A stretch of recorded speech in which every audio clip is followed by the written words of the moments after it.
নমস্কার, সবাই কেমন আছেন? মনীষার লাইফস্টাইলে আপনাদের সকলকে জানাই সুস্বাগতম। জামাই ষষ্ঠী থেকে ঘুরে আসার পর কর্তামশাইকে বলেছিলাম মাছ, মাংস, ডিম এগুলো একটু বন্ধই থাকুক। তো কর্তামশাই সবজি বাজার করে এনেছিল। তা আজকে সবজি বাজার দিয়েই সবজি রান্না করেছিলাম কুঁদরি আলু পোস্ত। প্রথমে কুঁদরিগুলোকে ভালো করে ধুয়ে 4 ফালি করে কেটে নিয়েছিলাম। তারপরে বড় সাইজের 3টে আলু নিয়েছিলাম। আলুগুলোকে মেশিনের সাহায্যে ছিলে নিয়েছিলাম। তারপরে লম্বা লম্বা করে 4 ফালি করে কেটেছি।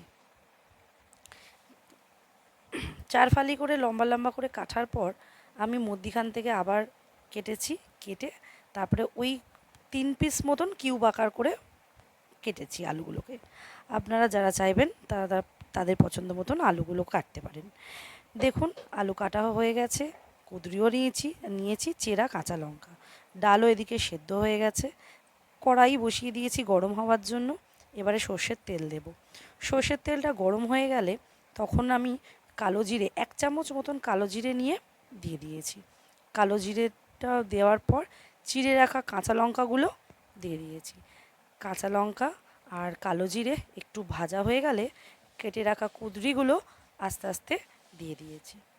কুঁদরির যে একটা কাঁচা গন্ধ থাকে সেটা হালকা ভেজে নিলে গন্ধটা চলে যায়। আমাদের চ্যানেলটি ভালো লাগলে অবশ্যই সাবস্ক্রাইব করবেন। আপনাদের ভালোবাসা ও আশীর্বাদ আমাদের একান্ত প্রয়োজন আমাদের চ্যানেলটিকে এগিয়ে নিয়ে যাওয়ার জন্য। আমরা চিরকৃতজ্ঞ থাকবো আপনাদের কাছে। তারপরে দিয়েছি আলু, কিউব করে কেটে রাখা আলু। কুঁদরি আর আলুগুলোকে সুন্দরভাবে ভেজে নিয়েছি। তারপরে সামান্য পরিমাণে হলুদ দিয়েছি। আপনারা যারা পোস্তয় হলুদ খেতে পছন্দ করেন না তারা হলুদটা দেবেন না। আমি পছন্দ করি তাই সামান্য পরিমাণ দিয়েছি একটু রং হওয়ার জন্য। তারপর দিয়েছি 1 চামচ নুন। নুনটা দিয়েছি যাতে সবজিগুলো একটু তাড়াতাড়ি সেদ্ধ হয়ে যায়। জল নুনটা দিলে একটু তাড়াতাড়ি সেদ্ধ হয়ে যায়। ডাস্ট দেখুন কত সুন্দর ডাস্ট মতন হয়ে গেছে। এবারে সামান্য পরিমাণ জল দিয়ে দেবেন। এবারে জল দিয়ে ওটা পেস্ট করার পর কি হয় ওটা ফুলে ওঠে। আপনার মানে পোস্তটা বাটা পুরো শিলে যেরকম আপনি বাটবেন সেরকমই মিক্সিতেও বাটা হয়ে যাবে। শুকনোটা প্রথমে গুঁড়িয়ে নিয়ে তারপরে জল দিয়ে বাটলে। তো সেটাই আমি করেছি। আপনারা যদি অন্য পদ্ধতিতে করতে চান করতে পারেন, অথবা শিলেও বাটতে পারেন। এইভাবে একবার মিক্সিতে বেটে দেখতে পারেন, ভালোই লাগবে। পোস্তটা বাটা হচ্ছে, এদিকে আমার আলু পোস্তটাও হচ্ছে। এই যে আমার হয়ে গেল পোস্ত বাটা। দেখুন কত সুন্দর একটা ঠিক ঠিক ভাব এসেছে, মানে মোটা মোটা ভাব এসছে। ঢাকা খুলে দেখে নিচ্ছি আলুগুলো সেদ্ধ হয়েছে কিনা। নুন দিয়েছিলাম তো, নুন দিয়ে ঢাকা রাখলে সবজি অনেকটাই নরম হয়ে যায়। আপনারা দেখতে পারেন। এই দেখুন আলু মোটামুটি সেদ্ধ হয়েছে, মানে 50% মতন সেদ্ধ হয়েছে, 50% কাঁচা আছে। ঠিক এই অবস্থাতেই আমি বেটে রাখা পোস্তটা দিয়ে দেব। বেটে রাখা পোস্তটা দিয়ে দেওয়ার পর ভালো করে খুন্তির সাহায্যে কুঁদরি ও আলুটাকে মিশিয়ে নেব, যাতে সমস্ত পোস্তটা কুঁদরি আলুর সঙ্গে ভালোভাবে মিশে যায়। তারপরে কিছুটা জল নিয়ে ওই মিক্সির যে জারটা আছে সেটাকে ভালো করে ধুয়ে আমি আবার ওই মিক্সি ধোয়া জলটা, মানে পোস্তর বাটার যে জলটা, সেটা আমি পোস্তর মধ্যে দিয়ে দেব।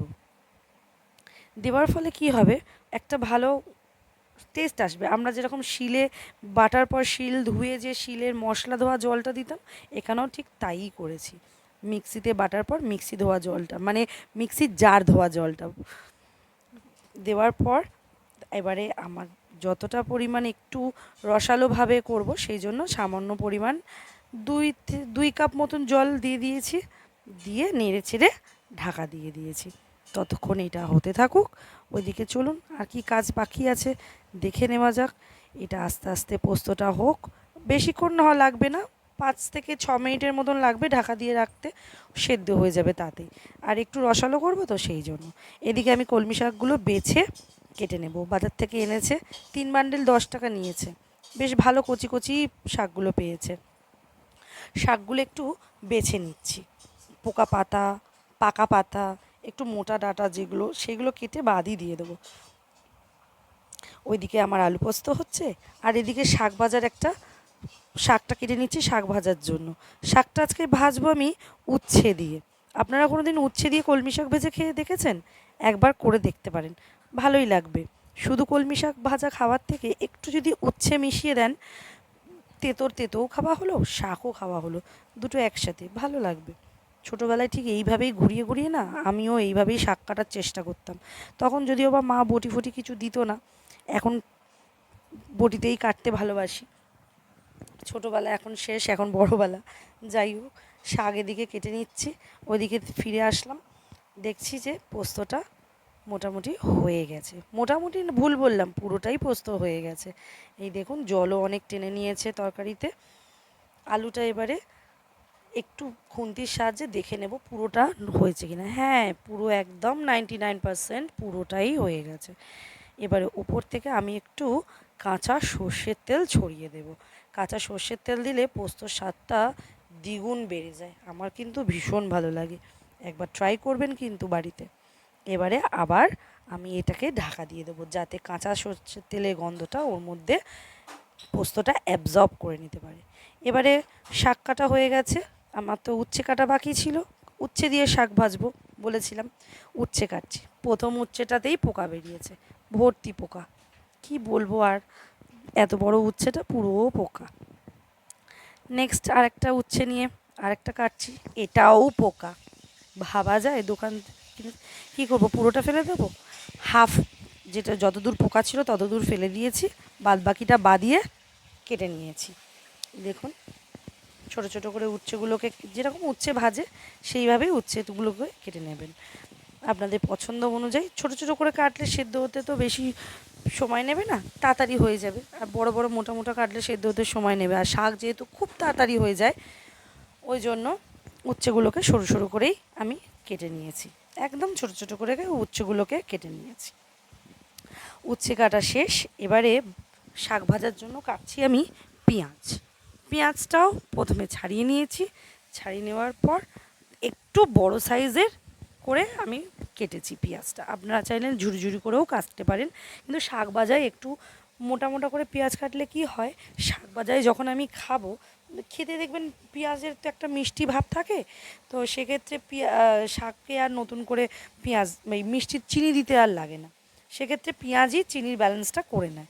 আর নিচ্ছি কিছু রসুনগুলোকেও ছাড়িয়ে ছোট ছোট কুচি কুচি করে কেটে নিয়েছি। আপনারা চাইলেন ভালো করে চপটো করে নিতে পারেন ছুরি দিয়ে, আমি বটির সাহায্যেই করেছি। আমার রসুন কাটা হয়ে গেছে। এবারে আমি ডালের জন্য ডাল ফোড়নের জন্য পেঁয়াজটাও কুচিয়ে নিয়েছি। এইটা আমি ঝুরি ঝুরি করেই কুচেছি, এটা মোটা করে কোচাইনি।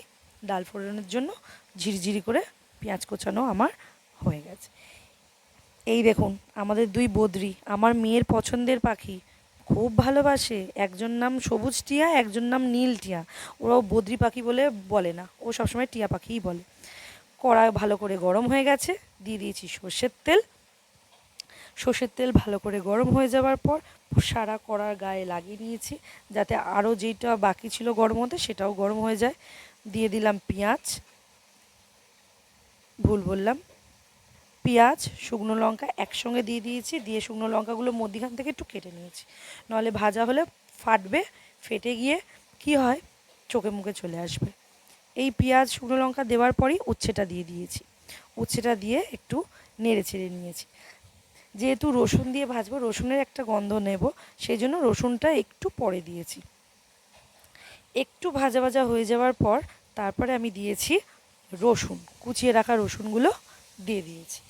কুচিয়ে রাখা রসুনগুলো দেওয়ার পর আবারও উচ্ছে, পেঁয়াজ, শুকনো লঙ্কা, রসুন দিয়ে ভালো করে উচ্ছেটাকে ভেজে নিয়েছি, কারণ উচ্ছেটা শাক ভাজার আগে 50% সেদ্ধ হয়ে যেতে হবে। এরপর আমি দিয়ে দিচ্ছি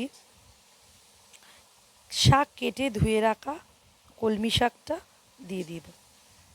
এই যে দেখুন সেদ্ধ হচ্ছে, সেদ্ধটা হতে থাকুক।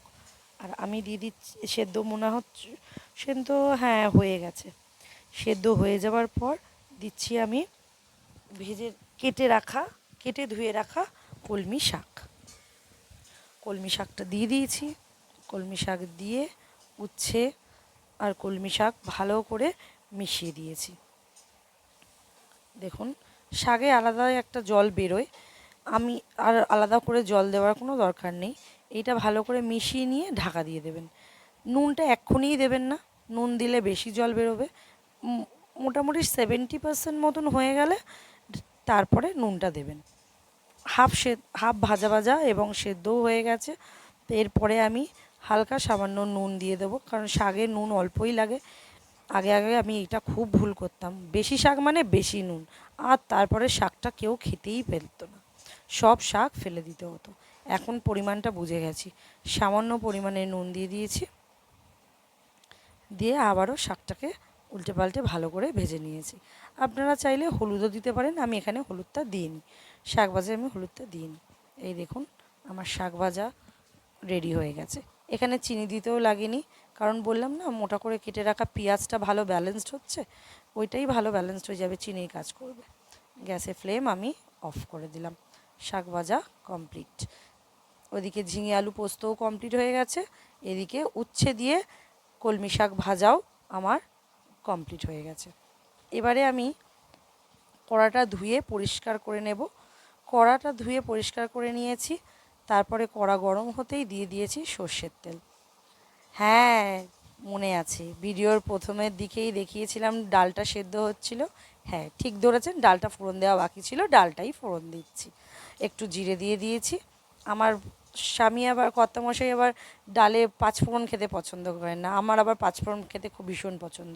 তাই জিরে, কাঁচা লঙ্কা আর কুচিয়ে রাখা পেঁয়াজ দিয়ে ভালো করে ভেজে নিয়েছি। পেঁয়াজগুলো ভালো করে ভাজা ভাজা হয়ে যাবার পর একটু নেড়ে চেড়ে ভালো করে ভেজে নিয়েছি। ভাজে নেওয়ার পর এবারে দিয়ে দেখছি গরম ডাল। এই দেখুন সিদ্ধ করে রাখা ডালটা এবারে আমি দিয়ে দেবো। ডাল ফোড়ন ঠিক এইভাবে দিলে না ভীষণ ভালো লাগে।